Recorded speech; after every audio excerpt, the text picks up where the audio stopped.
మహాగణాధిపతయే నమః. ఓం గురుభ్యో నమః. ఓం శ్రీమాత్రే నమః.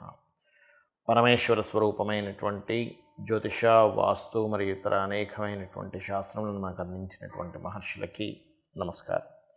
హయగ్రీవ హయగ్రీవ హయగ్రీవేతి యో వదేత్ తస్య నిస్సరతే వాణి జహ్నుకన్యా ప్రవాహవత్.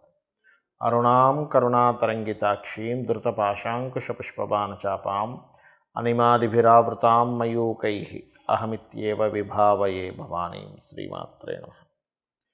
ప్రేక్షకులందరికీ కూడా లలితాంబిక అమ్మవారి యొక్క అనుగ్రహం పరిపూర్ణంగా కలగాలని మనస్ఫూర్తిగా కోరుకుంటూ మనం ఈరోజు చెప్పుకోబోయేటువంటి టాపిక్ ఏంటంటే, చూడండి, చాలామందికి ఒక్కొక్క జాతకాన్ని బట్టి, పర్సనల్ చార్ట్ని బట్టి వారు ఏ దేవత ఆరాధన చేస్తే బాగుంటుంది, అందులోని ఆ దేవతకి ఆ దేవతా సంబంధించిన మంత్ర జపం చేస్తే బాగుంటుందా, లేకపోతే ఆ దేవతా సంబంధించిన లేదా ఆ గ్రహ సంబంధించిన దానం ఇస్తే బాగుంటుందా, తర్పణము చేస్తే బాగుంటుందా. తర్పణము అంటే నీటితో కానీ పాలతో కానీ చేస్తూ ఉంటారు. అదేవిధంగా హోమము చేస్తే బాగుంటుందా అనేటువంటిది ఉంటుంది.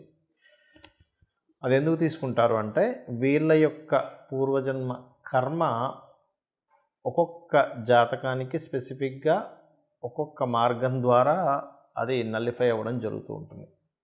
ఆ రకంగా అది పర్సనల్ చార్ట్ చూడాలి. మరి పర్సనల్ చార్ట్ అనేటువంటిది చూసుకోవాలంటే ఎవరికి వాళ్ళకి తెలిసి ఉండాలి, లేదా ఏదైనా ఆస్ట్రాలజర్ని కన్సల్ట్ చేసి ఉంటే వాళ్ళ లగ్నం నుంచి లగ్నాధిపతి ఎలా ఉన్నాడు, పంచమాధిపతి అంటే ఉపాసనా స్థానాధిపతి ఎలా ఉన్నాడు, లేదా భాగ్యాధిపతి ఎలా ఉన్నాడు, వీళ్ళకి ఏ పర్పస్ మీద అయితే వీళ్ళు పూజ చేస్తున్నారో, లేకపోతే హోమం చేస్తున్నా, తర్పణం చేస్తున్నా, ఆ పర్పస్ని ఫుల్ఫిల్ చేసేటువంటి గ్రహ దశ నడుస్తుందా లేదా, ఒకవేళ నడవనట్లయితే ఆ గ్రహ దశ అనుకూలించేలాగా ఏ దేవతకు చేసుకోవాలనేటువంటిది ఉంటుంది. అయితే ఇవాళ మనం చెప్పుకోబోయే టాపిక్ ఏంటంటే, సహజంగా మీరు పలానా లగ్నంలో పుట్టారు, ఉదాహరణకి మేష లగ్నంలో పుట్టితే ఎవరికి తర్పణం కానీ హోమం కానీ ఇవి చేయాలి, లేదా వృషభ లగ్నంలో పుడితే ఏంటి అనేటువంటిది నేను మీకు ఒక్కొక్క లగ్నరీత్యా నేను చెప్తాను. తులాలగ్నము, తులారాశి, తులవారు కనుక చూసుకున్నట్లయితే ఇక్కడ మీరు చేయవలసినటువంటిది స్తోత్ర పఠనాలు చేయాలి. మీరు కూడా అంటే ఏ నామస్మరణ, ఏ స్తోత్ర పఠనాలు ఎక్కువగా చేయాలండి అని చెప్పి చూసుకున్నట్లయితే, కాళికా అమ్మవారికి సంబంధించిన స్తోత్రము, లేదా మూలమంత్రం ఏదైనా గురువుల దగ్గర తీసుకున్నట్లయితే ఆ యొక్క మూలమంత్రం తీసుకోవడము, మరియు విష్ణు సహస్రనామాలు, ఎంత విష్ణు సహస్రనామాలు స్తోత్ర పఠనం చేస్తే అంత బాగుంటుందండి మీకు.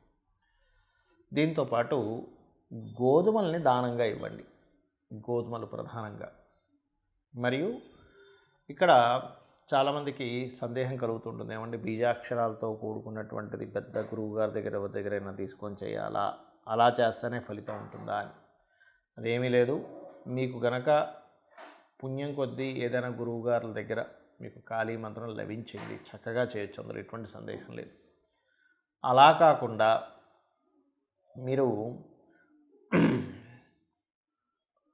కాళికాదేవికి సంబంధించిన స్తోత్రాలు ఉంటాయి, ఆ రకంగా కూడా హ్యాపీగా చేసుకోవచ్చు. అయితే ఇక్కడ ఎప్పుడు కూడా గుర్తుపెట్టుకోండి, ఒక పూజా విధానం కానివ్వండి, ఒక దేవతని ఆరాధిస్తున్నాము, ఒక దేవతను ఉపాసన చేస్తున్నాం అంటే అర్థం ఏమిటంటే, మీరు ఏదో ఆ కూర్చున్న 10 నిమిషాలు, అరగంట, గంట పూజలో కూర్చున్నంత సమయం మాత్రమే తలుచుకోవడం కాదు. మీ నిత్య జీవితంలో అడుగు అడుగున చేసే ప్రతి పనికి అమ్మవారికి చెబుతూ, లేదా మహావిష్ణువుకి చెబుతూ చేస్తుండాలి. అది నిజమైనటువంటి ఉపాసన. ఒక చిన్న భోజనం చేస్తున్నాం అనుకోండి, ఉదాహరణకి, స్వామి నీ యొక్క అనుగ్రహంతో, అమ్మ నీ యొక్క అనుగ్రహంతో నేను ఇవాళ చక్కగా తినగలుగుతున్నాను, చూస్తున్నప్పుడు కూడా అబ్బా నీ యొక్క అనుగ్రహంతో నేను చక్కగా అన్నీ నాకు కనబడుతున్నాయి, చక్కగా నిద్రపోగలుగుతున్నాను, చక్కటి కుటుంబం ఉంది, అలా ఎప్పుడు నిరంతరం స్మరించుకుంటూ ఉంటే వెన్నంటే ఉంటుంది అమ్మవారు, మనకి గుర్తుపెట్టుకోండి. అలాగే ఇక్కడ గోధుమలు దానం ఇవ్వాలని చెప్పాను. ఆదివారాలు కానీ, ముఖ్యంగా సూర్యుడు భగవానుకు సంబంధించిన కొన్ని తిథులు ఉంటాయి, సప్తమి తిథి, ఆ రోజుల్లో ఇస్తే ఇంకా మంచి ఫలితం వస్తుంది. అది కేజింబావు గోధుమలు, ఎరుపు రంగు వస్త్రము దానంగా ఇస్తే కూడా మీ డిజైర్స్ ఫుల్ఫిల్మెంట్ అంటారు. చూడండి, చాలా ఒక్కొక్క వ్యక్తికి ఒక డ్రీమ్ ఉంటుంది, ఎందుకో అర్థంగా ఆగిపోతూ ఉంటుంది. అది ఒక ప్రయత్నం చేస్తే ఆఖరి వరకు ఆగిపోవడం, మధ్యలో ఆగిపోవడం, అసలు ప్రారంభించడమే అవ్వకపోవడం, ఇట్లాంటివన్నీ జరుగుతుంటాయి. అటువంటి వారు ఈ యొక్క స్తోత్ర పఠనం, ముఖ్యంగా కాళికా అమ్మవారి యొక్క స్తోత్ర పఠనం చేస్తూ ఒక్కొక్కసారి ఏం జరుగుతుంటుందంటే మిమ్మల్ని గైడ్ చేసే వాళ్ళే ఒక్కోసారి ఆపుతుంటారు. ఎందుకు అంటే ఈ తులా లగ్నానికి 3, 6 అధిపతి గురువుకి వస్తుంది. గైడ్ చేసే వాళ్ళే పాప సంబంధంగా మిస్గైడ్ అవుతూ ఉంటుంది వీళ్ళకి. అలాంటప్పుడు దత్త చరిత్ర పారాయణం కనుక చేసినట్లయితే ఖచ్చితంగా మీరు ఆ యొక్క ఇబ్బంది నుంచి బయటపడడం జరుగుతుంది. మరి కొంతమందికి జన్మజాతకం ఉండదు, వాళ్ళ డేట్ ఆఫ్ బర్త్లు తెలియదు, వాళ్ళ లగ్నం తెలియదు, వాళ్ళ రాశి కూడా తెలియదు. అప్పుడు ఏం చేయాలి? జనరల్గా చేసుకునేవి కొన్ని ఉంటాయి. జన్మజాతకం తెలిసి వాళ్ళు తీసుకునే దీన్ని బట్టి ఉంటుంది. ఇది 2 రకాలుగా ఉంటుంది. ఒకటి మీకున్న సమస్యని బట్టి, రెండవది మీకు సమస్య కాకుండా జనరల్గా చేసుకునేటువంటి పద్ధతి.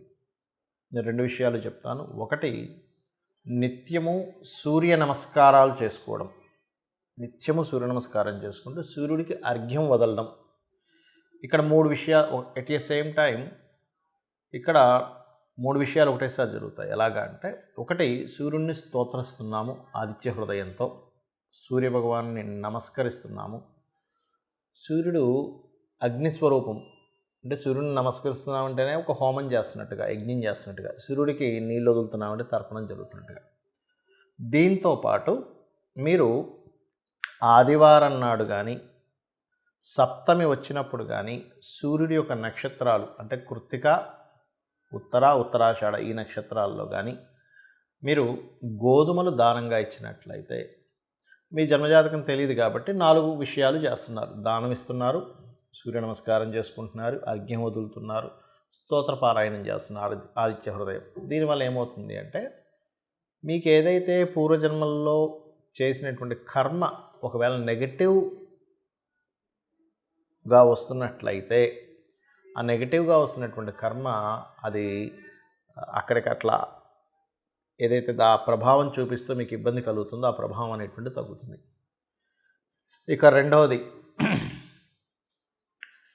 లలితా సహస్రనామాలు మరియు పితృదేవత సంబంధించిన ఆరాధన. అంటే ఎలాగండి? మీకు డేట్ ఆఫ్ బర్త్ టైం ఏమీ తెలియవు. అప్పుడు ఏం చేయాలంటే, దేవీ భాగవతంలో అమ్మవారే స్వయంగా చెప్పినటువంటి తిథులు కొన్ని ఉన్నాయి.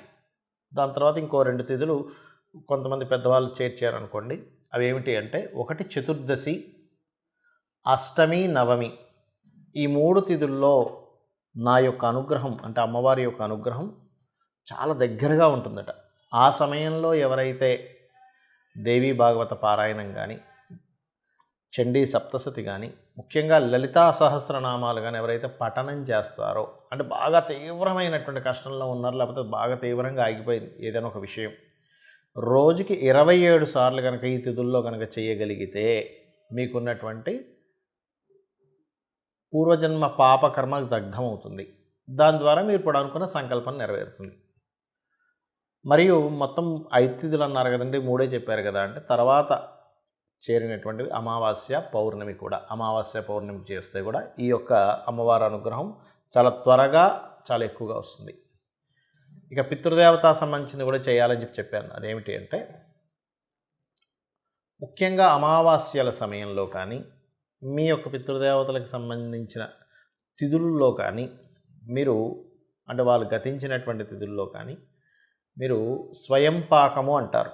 అంటే 1 కిలోనో 2 కిలోలో 5 కిలోలో మీకు తోచినంత మీ స్తోమతను బట్టి బియ్యము, 2 రకాల కూరగాయలు, 2 రకాల పప్పులు, ఉప్పు, చింతపండు, మిరపకాయలు, ఈ రకంగా వండుకునేటువంటి సామాగ్రి ఏదైతే ఉంటుందో, ఒక వ్యక్తి చక్కగా ఇంట్లో వంట వండుకోవడానికి గల సామాగ్రిని మీరు మీకు దగ్గరలో ఆలయంలో ఉన్నటువంటి పురోహితులకి పితృదేవతల కోసం అన్నట్టుగా ఇచ్చినట్లయితే, ఇది కూడా మీ జన్మజాతకంలో ఏదైతే రుణరోగ శత్రు సంబంధించినటువంటి భావం బాగా యాక్టివేషన్ అయ్యి మీరు ఇబ్బంది పడుతున్నటువంటి అంశము చేత్తో తీసేసినట్టుగా ఆ యొక్క ప్రాబ్లం అనేటువంటి తగ్గుతుంది.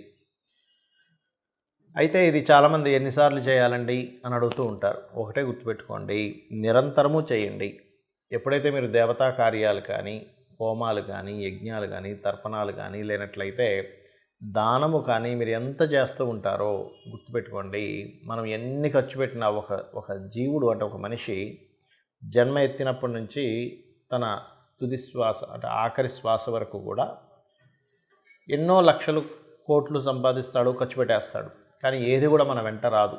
కేవలం భగవత్ సంబంధించినటువంటిది, పరోపకారంగా ఉపయోగించిన ధనం సంబంధించిన పుణ్యము మాత్రమే మన వెంట వస్తుంది, గుర్తుపెట్టుకోండి. కాబట్టి లేదా గోసేవ, గోవులకు వెళ్ళి సేవ చేస్తే కూడా అది పుణ్యంగా వస్తుంది. కాబట్టి ఇది చేయండి. ఖచ్చితంగా మీకు మీ జాతకంలో ఏ దశ నడుస్తుంది, ఏ అంతర్దశ నడుస్తుంది, గోచారంలో ఎలా ఉంది, ఇవేమీ మీరు కంగారు పడాల్సిన అవసరం లేదు. తెలియకుండానే సకల దేవతల యొక్క అనుగ్రహము, ఆ లలితాంబిక అమ్మవారి యొక్క అనుగ్రహం మీకు కలుగుతుంది. శ్రీమాత్రే నమః.